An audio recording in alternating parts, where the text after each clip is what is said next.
আসসালামু আলাইকুম ছাত্রছাত্রীরা, কেমন আছো তোমরা? আশা করি ভালো আছো। আমি আল্লাহর রহমতে ভালো আছি।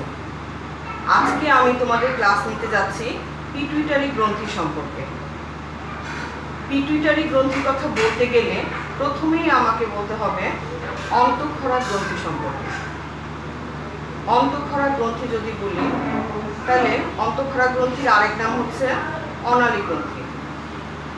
সাধারণত আমাদের মানব দেহে দুই ধরনের গ্রন্থি দেখতে পাওয়া যায়। এক ধরনের গ্রন্থি হচ্ছে অন্তঃক্ষরা গ্রন্থি বা অনালী গ্রন্থি।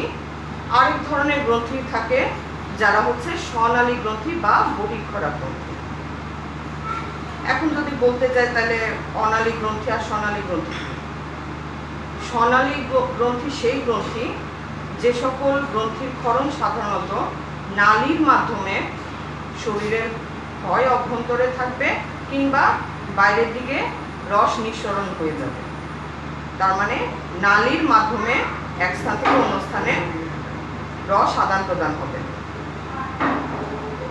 যেমন আমরা যদি বলি ঘর্মগ্রন্থির কথা, ঘর্মগ্রন্থি আছে, অশ্রু গ্রন্থি আছে, লালা গ্রন্থি আছে, মূত্র গ্রন্থি আছে, দুগ্ধ গ্রন্থি আছে। এই গ্রন্থিগুলো সাধারণত স্বনালী কিংবা এটাকে আমরা বহিঃক্ষরা গ্রন্থি বলতে পারি। অপরপক্ষে অনালী বা অন্তঃক্ষরা গ্রন্থি কোনগুলা? যেসব গ্রন্থির ক্ষরণ সাধারণত নালীর মাধ্যমে হবে না, যাদের ক্ষরণ হবে রক্তের মাধ্যমে শরীরের এক স্থান থেকে অন্য স্থানে আদান প্রদান করবে এবং তা মানব আচরণকে নিয়ন্ত্রণ করবে। তার মানে কি, অনালী গ্রন্থি কোনগুলো?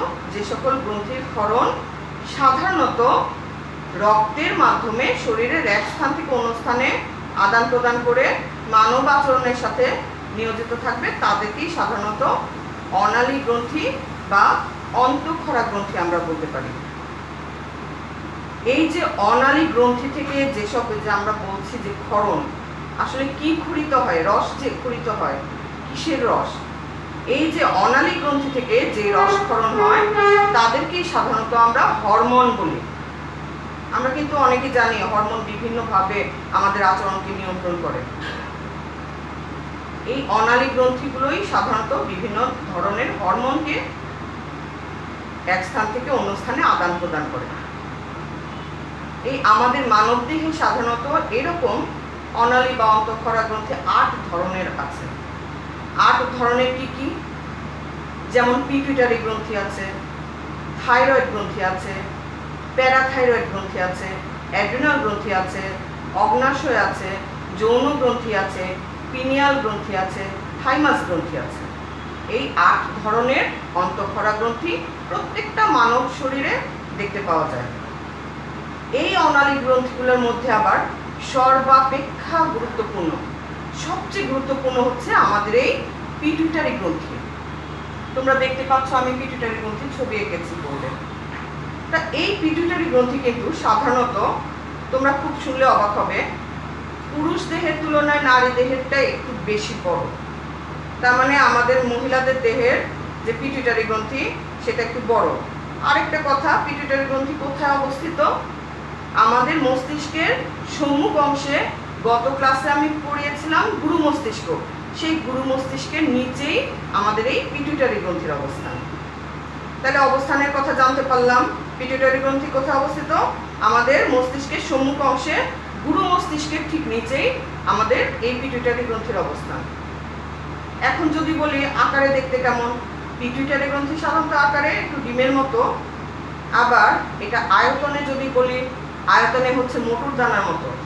আর ওজন যদি বলি তাইলে 0.5 গ্রাম থেকে 1 গ্রাম পর্যন্ত এর ওজন। আবার বলছি 0.5 গ্রাম থেকে 1 গ্রাম পর্যন্ত পিটুইটারি গ্রন্থির ওজন হবে। এখন আমরা আসি, এই পিটুইটারি গ্রন্থির অনেকগুলো নাম আছে, কারণ এটা বিশেষ একটা গ্রন্থি, সর্বাপেক্ষা গুরুত্বপূর্ণ অন্তঃক্ষরা গ্রন্থি, এজন্য এটাকে অনেকগুলো নামে আখ্যায়িত করা হয়েছে। প্রথমেই বলা হচ্ছে পিটুইটারি গ্রন্থিকে কি? একে বলা হয় প্রভু গ্রন্থি। প্রভু গ্রন্থি কেন বলা হচ্ছে? আমাদের এই পিটুইটারি গ্রন্থি সাধারণত নিজের কাজ ছাড়াও আরও 3টা গ্রন্থির কাজকে সে নিয়ন্ত্রণ করে। কি কি গ্রন্থির কাজকে নিয়ন্ত্রণ করে? সে নিজের কাজ ছাড়াও, আমরা যে একটু আগে বললাম যে আমাদের আরও কয়েকটা অন্তঃক্ষরা গ্রন্থি আছে, তার মধ্যে থাইরয়েড গ্রন্থি, অ্যাড্রিনাল গ্রন্থি এবং যৌন গ্রন্থি, এই 3টা গ্রন্থির কাজকে কিছু মাত্রায় নিয়ন্ত্রণ করে বলেই একে কি বলা হচ্ছে? প্রভু গ্রন্থি বলা হচ্ছে। ছাত্রছাত্রী, তোমরা একটু শুনে রাখো প্রভু গ্রন্থি কেন বলা হচ্ছে। এটা কিন্তু আমাদের অনুধাবনের কোশ্চেনে আসতে পারে। অতএব কেন বলা হচ্ছে পিটুইটারিকে প্রভু গ্রন্থি বলা হচ্ছে? কারণ পিটুইটারি নিজের কাজ ছাড়াও কার থাইরয়েড গ্রন্থি, অ্যাড্রিনাল গ্রন্থি এবং যৌন গ্রন্থি, এই 3টা গ্রন্থির কাজকে নিয়ন্ত্রণ করে। এই কারণে একে কি বলা হয়? একে বলা হয় প্রভু গ্রন্থি। তাইলে আমরা একটা নাম জেনে ফেললাম। এবার আরেকটা কথা বলি, পিটুইটারি গ্রন্থিকে হাইপোফাইসিস গ্রন্থিও বলা হয়। হাইপোফাইসিস গ্রন্থিও একে বলা হয়। আরেকটা এর নাম আছে, একে অন্তঃক্ষরা সুইচ বোর্ড বলা হয়। অন্তঃক্ষরা সুইচ বোর্ড কেন বলা হয় এটা একটু বলি, ব্যাখ্যা বলি। আমরা সাধারণত সুইচ দিই, বাতি ধরাই নিবাই, এজন্য একটা সুইচ থাকে, অনেকগুলা সুইচ থাকে একটা রুমে, লাইটই হোক ফ্যানই হোক সব কিছুর সুইচ থাকে। কিন্তু কোনো সুইচ কিন্তু একটা একটা করে সুইচ খালি ওয়ালে বসা দেওয়া যায় না, সেটা কিন্তু একটা বোর্ডের মধ্যে বসাতে হয়। একটা বোর্ডের মধ্যে সুন্দরভাবে সুইচগুলোকে স্থাপন করে তার কার্যক্রম পরিচালনা করতে হয়। তাহলে বোর্ডটা খুবই গুরুত্বপূর্ণ। পিটুইটারি গ্রন্থিকে অন্তঃক্ষরা সুইচ বোর্ড বলা হয়। তার মানে এটা আসলে নিজের গ্রন্থি, নিজের কাজ ছাড়াও অন্যান্য আরও অনেক গ্রন্থির কাজকে নিয়ন্ত্রণ করে, অনেক কাজ নিয়ন্ত্রণ করে। এ কারণে একে কি বলা হয়? অন্তঃক্ষরা সুইচ বোর্ড বলা হয়। মোটামুটি আমরা জানলাম পিটুইটারি গ্রন্থির ওজন কত, আয়তন কত, কোথায় অবস্থান, একে কি কি নামে আখ্যায়িত করা হয়। এবার একটু চিত্রে যাব। এই যে আমরা চিত্রে দেখতে পাচ্ছি, আমরা পিটুইটারি গ্রন্থিকে সাধারণত 3টা অংশে ভাগ করতে পারি। কি কি 3টা অংশ? সম্মুখ ভাগ বা সম্মুখ অংশ, সম্মুখ ভাগ, মধ্য ভাগ, পশ্চাৎ ভাগ। খুবই সহজ, 3টা অংশের নাম সম্মুখ ভাগ, মধ্য ভাগ, পশ্চাৎ ভাগ। এখন আমরা খুব মজার কিছু বিষয় জানবো। এই পিটুইটারি গ্রন্থি অনেক, এই যে বিভিন্ন ভাগ, 3টা ভাগ, এই 3টা ভাগ থেকে বিভিন্ন হরমোন নিঃসরণ করবে। ও যে আগে বললাম না যে আমাদের অন্তঃক্ষরা গ্রন্থি থেকে যেই রস ক্ষরণ হয় সেই রসগুলোকেই হরমোন বলে। এই হরমোন, অনেক ধরনের হরমোন পিটুইটারি গ্রন্থি থেকে নিঃসৃত হয়। যেমন এই যে সম্মুখ অংশ, এই সম্মুখ অংশ থেকে 6 ধরনের ট্রপিক জাতীয় হরমোন নিঃসরণ হবে। কয় ধরনের? 6 ধরনের। এগুলো কিন্তু আমাদের অবজেক্টিভেও থাকবে। 6 ধরনের মধ্যে প্রথমেই খুবই গুরুত্বপূর্ণ একটা হরমোন, আমরা কিন্তু সবাই কম বেশি জানি। এখন যখন বলবো তখন তোমরা বলবো আল্লাহ ম্যাডাম এটা তো জানি। প্রথমেই বলবো শরীর বর্ধক হরমোন, তার মানে গ্রোথ হরমোন। আমরা কিন্তু জানি এই যে আমরা লম্বা হচ্ছি, আমাদের শারীরিক বৃদ্ধি ঘটছে, কিসের কারণে হচ্ছে? গ্রোথ হরমোনের কারণে হচ্ছে। তার মানে শরীর বর্ধক হরমোন কি করছে? শরীর বর্ধক হরমোন সাধারণত শারীরিক বৃদ্ধিতে, দৈহিক গড়নে সহায়তা করে থাকে। এই শরীর বর্ধক হরমোন যদি বা গ্রোথ হরমোন যদি কোনো কারণে কম পরিমাণ নিঃসরণ হয়, কোনো কারণে যদি একটু কম পরিমাণ নিঃসরণ হয়, তাহলে তাদেরকে পিটুইটারি বামন বলা হয়।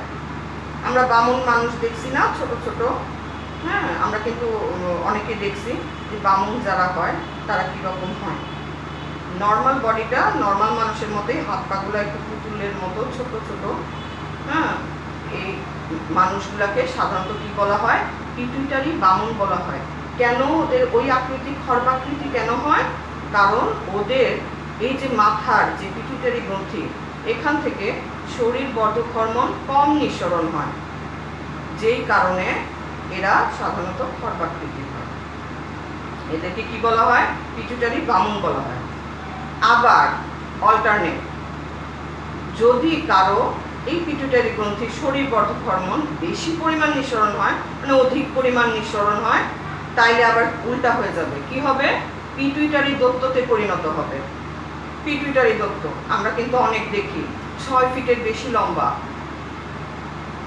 অনেক লম্বা। আমাদের এই গত বছরের একটা আর্টসের ছেলে কিন্তু অনেক লম্বা ছিল। পড়ানোর সময় বলতাম যে ও হচ্ছে পিটুইটারি তথ্য। আসলে যারা 6 ফিটের বেশি, তার মানে আমাদের বাংলাদেশের তুলনায় হাইটটা অনেক বেশি না, 6 ফিটের বেশি, 6.5 ফিট, 7 ফিট, 8 ফিট, এগুলো তো অত্যাধিক হাইট। এরা সাধারণত পিটুইটারি দত্ত। কেন হচ্ছে পিটুইটারি দত্ত? কারণ এদের যে পিটুইটারি গ্রন্থি থেকে গ্রোথ হরমোন নিঃসরণ হয়, অতিরিক্ত বেশি পরিমাণ নিঃসরণের ফলে কিন্তু এরা কি হচ্ছে, পিটুইটারি দত্ততে পরিণত হচ্ছে।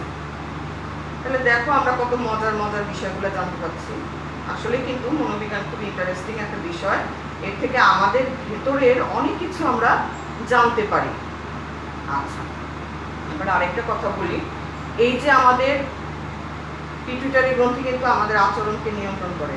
এই যে লম্বা হচ্ছে, এই যে পিটুইটারি বামন হচ্ছে, এর ফলে কিন্তু মানব আচরণে অনেক প্রভাব পড়ে, অনেক প্রভাব পড়ে। সেগুলো আমি পরবর্তীতে তোমাদেরকে জানাবো। এরপরে আমরা দেখছি শরীরবর্ধক হরমোনের পরে থাইরয়েড উদ্দীপক হরমোন। থাইরয়েড উদ্দীপক হরমোন আমি কিছুক্ষণ আগেই কিন্তু প্রভুগ্রন্থি বলার সময় বলেছিলাম পিটুইটারি গ্রন্থি নিজের কাজ তো করবেই, আবার সে থাইরয়েড গ্রন্থি, অ্যাড্রিনাল গ্রন্থি, যৌন গ্রন্থি, 3টা গ্রন্থির কাজকে নিয়ন্ত্রণ করে। এখন আমি এর প্রমাণগুলো দেখাবো তোমাদেরকে। এই যে থাইরয়েড উদ্দীপক হরমোন, এই হরমোনটা সাধারণত কি করে, থাইরয়েড গ্রন্থির ক্রিয়াকে উদ্দীপ্ত করে। আমরা থাইরয়েড গ্রন্থি পরবর্তীতে আমি একটা ক্লাসে পড়ায় দিব। থাইরয়েড গ্রন্থি সাধারণত কোথায় অবস্থান করে, এই যে আমাদের গলনালী আছে না, গলা, এই গলার শ্বাসনালীর 2 সাইডে 2টা থাইরয়েড গ্রন্থি আছে, এখানে একটা, এখানে একটা। প্রত্যেকটা মানুষের এই যে গলায়, গলদেশের 2 সাইডে, গলবিলের 2 সাইডে 2টা থাইরয়েড গ্রন্থি অবস্থান করে। এই থাইরয়েড গ্রন্থি গলায়, অথচ মাথার পিটুইটারি গ্রন্থি কি করে, এই থাইরয়েড গ্রন্থিকে উদ্দীপ্ত করে। এই থাইরয়েড গ্রন্থি যাতে কাজ করে, ওইটা ওইখান থেকে বসে বসে পিটুইটারি গ্রন্থি নিয়ন্ত্রণ করে। তার মানে এখানে কিন্তু আমরা কিন্তু প্রমাণ পেয়ে যাচ্ছি যে আসলে যে একে প্রভুগ্রন্থি কেন বলা হচ্ছে। এরপর হচ্ছে অ্যাড্রিনোকর্টিকোট্রপিক হরমোন। এই অ্যাড্রিনোকর্টিকোট্রপিক হরমোন কি করে, ওই যে বললাম অ্যাড্রিনাল গ্রন্থির ক্রিয়াকে এরা কি করবে, নিয়ন্ত্রণ করবে। তার মানে অ্যাড্রিনাল গ্রন্থি কি করতেছে না করতেছে, ও মাথা থেকে বসে বসে পিটুইটারি গ্রন্থির এই সম্মুখ ভাগ থেকে যে অ্যাড্রিনোকর্টিকোট্রপিক হরমোন আছে, এ নিয়ন্ত্রণ করবে কাকে, অ্যাড্রিনাল গ্রন্থির কাজকে নিয়ন্ত্রণ করবে। আচ্ছা, ফলিকল উদ্দীপক হরমোন। ফলিকল উদ্দীপক হরমোনের আরেকটা নাম আছে ডিম্বথলি উদ্দীপক হরমোন। ফলিকল উদ্দীপক হরমোনটা কি, আমরা সাধারণত জানি নারী দেহে ডিম্বাশয় আছে, ওই ডিম্বাশয়ে ডিম্বথলি উদ্দীপক হরমোন ডিম্বথলি গঠন করে, তার মানে ফলিকল গঠন করে। কোথায়, আমাদের নারী দেহের কোথায় যে আছে, ডিম্বথলি আছে, ডিম্বাশয় আছে, ওই ডিম্বাশয়ে সাধারণত ফলিকল গঠন করে। এই ফলিকল কোষ উদ্দীপক হরমোন বা ডিম্বথলি উদ্দীপক হরমোন। আমরা কিন্তু আস্তে আস্তে প্রমাণ পেয়ে যাচ্ছি নারী দেহের কাজ কিন্তু একটু বেশি, ঠিক না? এই যে আমি বলতেছি ডিম্বথলি, এই যে ডিম্বাশয়, এগুলা তো সাধারণত নারী দেহেই থাকে। আচ্ছা, এরপর হচ্ছে লিউটিলাইজিং হরমোন। লিউটিলাইজিং হরমোনের আরেকটা নাম হচ্ছে ইন্টারস্টিশিয়াল কোষ উদ্দীপক হরমোন। এই লিউটিলাইজিং হরমোন সাধারণত কি করে, এটা ডিম্বস্খলন হয়, মানে এই হরমোন যদি কম নিঃসরণ হয় তাহলে ডিম্বস্খলন হতে পারে। আর পুরুষ দেহে একটা কাজ করে, পুরুষ দেহে কিছু গৌণ যৌন বৈশিষ্ট্য আছে, যেমন ছেলেদের দাড়ি গোঁফ হয়, এই দাড়ি গোঁফগুলা সাধারণত এই যে আমাদের লিউটিলাইজিং হরমোন হয়, এই হরমোনের কারণে এই দাড়ি গোঁফগুলা ওঠে। আচ্ছা, এরপর হচ্ছে prolactin hormone, 6 number. Prolactin hormone সাধারণত কি করে, আমরা সাধারণত মা জাতি, মায়েরা কি সন্তানের প্রতি অনেক ভালোবাসা, ঠিক না? খুবই অবাক হয়ে যাবো তোমরা, এই প্রোল্যাকটিন হরমোনের কারণেই কিন্তু আমাদের ভেতরে, মেয়েদের ভেতরে মাতৃত্ব একটা জাগ্রত হয়। এই যে আমরা সন্তানকে ভালোবাসি, মারা অতিরিক্ত বেশি ভালোবাসে, তার কারণ কি, শুধু মায়েরা, এটা মানব জীবনে না, সকল প্রাণীর ক্ষেত্রেই দেখা যায় যে মাকুল সবসময় তার সন্তানের জন্য সর্বোচ্চ ভালোবাসাটা দিয়ে থাকে। এই যে সন্তান বাৎসল্য একটা ভাব, এইটা কেন আসে? এটা ওই প্রোল্যাকটিন হরমোন, এবং এই হরমোনের কারণে এই যে মায়েদের দুগ্ধ সঞ্চার, তার মানে প্রোল্যাকটিন হরমোনটাও অনেক গুরুত্বপূর্ণ। তা এই আমরা সম্মুখ অংশ থেকে 6টা হরমোনের বিবরণ আমরা পেয়ে গেলাম। এরপর আমরা দেখব এই যে মধ্যভাগ, পিটুইটারির মধ্যভাগ থেকে মাত্র একটা হরমোন নিঃসরণ হয়, একটা হরমোন। কি হরমোন? মেলানোসাইট কোষউদ্দীপক হরমোন। মেলানোসাইট কোষউদ্দীপক হরমোন সাধারণত মেলানিন গ্রন্থি থেকে মেলানিন নিঃসরণ হয়। এই মেলানোসাইট কোষউদ্দীপক হরমোনের কারণে ওই মেলানিন নিঃসরণটা ঠিকমতো হয়। এই মেলানোসাইট কোষউদ্দীপক হরমোন যদি ঠিকমতো নিঃসরণ হয়, তাইলে দেখা যায় আমাদের ত্বকের বর্ণ স্বাভাবিক বর্ণ হয়, আমাদের চুলের বর্ণ কালো হয়, এই মেলানোসাইট কোষউদ্দীপক হরমোনের কারণে। আর যদি কোনো কারণে কম পরিমাণ নিঃসরণ হয় মেলানিন, তার মানে মেলানোসাইট কোষউদ্দীপক হরমোন যদি কম পরিমাণ নিঃসরণ হয়, তাহলে ধবল রোগী হয়, ধবল রোগ। ঠিক আছে, সেতি রোগ আমরা বলি না, সেতি রোগ হয়। আচ্ছা, এই গেল হচ্ছে মধ্যভাগ থেকে একটাই হরমোন নিঃসরণ হয়। পশ্চাৎ ভাগ থেকে সাধারণত 2 ধরনের হরমোন নিঃসরণ হয়। 2 ধরনের হরমোন কি কি? একটা হচ্ছে অক্সিটোসিন হরমোন। অক্সিটোসিন, অক্সিটোসিন হরমোনটা সাধারণত কি করে? আমাদের মেয়েদের দেহে সাধারণত সন্তান হওয়ার সময় যে জরায়ু সংকোচন প্রসারণ হয়, এই জরায়ু সংকোচন প্রসারণ সাধারণত হয় অক্সিটোসিন হরমোনের কারণে। যদি কোনো কারণে এই হরমোন কম পরিমাণ নিঃসরণ হয়, তাইলে এই যে আমাদের সন্তান জন্মদানের সময় অসুবিধার সৃষ্টি হয় এবং স্বাভাবিক সন্তান, যে স্বাভাবিক ডেলিভারি, ওইটা হয় না। কিসের জন্য? অক্সিটোসিন হরমোনের কারণে। তার মানে কি হচ্ছে? জরায়ু সংকুচিত হচ্ছে, প্রসারিত হচ্ছে অক্সিটোসিন হরমোনের কারণে। এবার আমরা সর্বশেষ অ্যান্টিডিউরেটিক হরমোন। অ্যান্টিডিউরেটিক হরমোনের আরেকটা নাম আছে, যাকে আমরা বলি ভ্যাসোপ্রেসিন হরমোন। অ্যান্টিডিউরেটিক হরমোন বা ভ্যাসোপ্রেসিন হরমোনটা সাধারণত আমাদের দেহে লবণ আর পানির সমতা বিধান করে। মানব দেহে লবণ আছে, পানি আছে, এই সমতাটা কে বিধান করে? এই ভ্যাসোপ্রেসিন হরমোন বা অ্যান্টিডিউরেটিক হরমোন। কোনো কারণে যদি এই হরমোন কম পরিমাণ নিঃসরণ হয়, তাইলে আমাদের দেহে পানি শূন্যতা দেখা দেয়। আরেকটা বিষয়, যে এই হরমোনের কারণে কিন্তু ডায়াবেটিস ইনসিপিটাস রোগ হয়, তার মানে বহুমূত্র রোগ। ঠিক আছে, কোনটার জন্য? Antidiuretic hormone. এগুলা কিন্তু আমাদের অবজেক্টিভও থাকে। অ্যান্টিডিউরেটিক হরমোনের জন্য কি হচ্ছে? ডায়াবেটিস ইনসিপিটাস রোগ হচ্ছে। আমরা এই 3টা অংশ থেকে কি কি হরমোন নিঃসরণ হয় তার কথা বললাম। আরেকটা একটু গুরুত্বপূর্ণ কথা একটু বলা বাকি ছিল। আমাদের সম্মুখ অংশ থেকে যে শরীর বর্ধক হরমোন, যে সম্মুখ অংশ থেকে নিঃসরণ হয় না, সেই পিটুইটারির সম্মুখ ভাগ যদি কোনো কারণে যদি স্ফীত হয়, ফুলে যায়, তাইলে একটা রোগ হয় যার নাম হচ্ছে সাইমন ডিজিজ। সাইমন ডিজিজ নামক একটা রোগ হয়। আবার বলছি, পিটুইটারির সম্মুখ অংশ যদি, এই সম্মুখ ভাগ যদি কোনো কারণে ফুলে যায়, স্ফীত হয়, স্ফীত দেখা দেয়, তাইলে সাইমন ডিজিজ নামক একটা রোগের সৃষ্টি হয়। আবার এই সম্মুখ ভাগ থেকে যদি অতিরিক্ত হরমোন ক্ষরণ হয়, তাহলে একটা রোগ হয়, অ্যাক্রোমোগ্যালি নামক একটা রোগের সৃষ্টি হয়।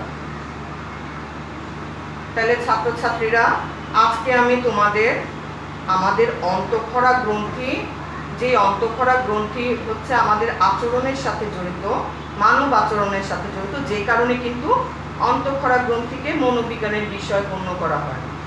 এই আমরা 8 ধরনের অন্তঃক্ষরা গ্রন্থি সম্পর্কে জানতে পারি।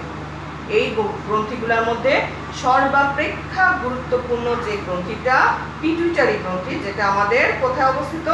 মস্তিষ্কের সম্মুখ ভাগে, গুরু মস্তিষ্কের নিচে অবস্থিত। এই গ্রন্থিটা সম্পর্কে পরিপূর্ণ একটা ধারণা পেলাম। আশা করব তোমরা এই ধারণা থেকে উপকৃত হবে এবং ঠিক মতো অনলাইনে ক্লাসগুলো করবে। সবচেয়ে বড় ব্যাপার, তোমরা কিন্তু অযথা সময় নষ্ট করো না, একটু একটু বাসায় পড়ার চেষ্টা করো। জানি সবসময় পড়ালেখা ভালো লাগবে না, তারপরও অনলাইনে ক্লাসগুলা দেখার চেষ্টা করো, যেহেতু কলেজ বন্ধ। তাহলে আজকে এই পর্যন্তই। অসংখ্য ধন্যবাদ তোমাদের। আসসালামু আলাইকুম।